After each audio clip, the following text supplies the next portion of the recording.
máa jó máa yọ̀ máa wólẹ̀ máa rọra o ọlọ́jọ́ ìbí okú ọdún okú àṣeyẹ.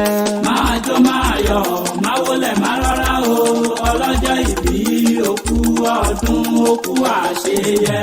àpáta dé àpáta gbàre wìdé ọ̀gá ní káwọn ọ̀gá ní làṣà ọ̀gá ní kàkà kì í ṣe láwùjọ fèrè ọba lè jìnnà òyìn làkì láwùjọ iṣẹ́ ọwọ́ Elédùmarè dodo ṣé dùwádùn máa dán okú ọdún o Táyélolú Èjìrè Èjìrè ọ̀kẹ́ ẹlẹ́yin ìjọ ẹ̀gẹ́ àdìbìlù kì í bẹ́ẹ̀ nírà láàfin òpìrì àjìtà ẹwà àdìmọ̀jẹ̀ nǹkan tó léegun wíníwíní lójú orogún èjìwọ̀rọ̀ lójú olólùfẹ́ rẹ̀ tó fẹ́ fẹ́ èjìwọ̀rọ̀ lójú yeye tó bí lọ́mọ Táyélolú okú ọdún okú yẹ̀dùn Olúwatóyìn ló ní kí n wá máa kíyàn olólùfẹ́ rẹ̀ lórí bó ti sọjọ́ èyí wàá ṣèmí ìsì lágbára lọ́wọ́ Ọlọ́run wàá ṣọdún púpọ̀ lókè bẹ́ẹ̀.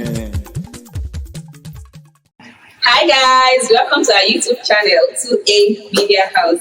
And please don't forget to subscribe, like, comment, and share our videos. And don't forget to follow us on all other social media handles at APATA EWI. ROC. We love you all.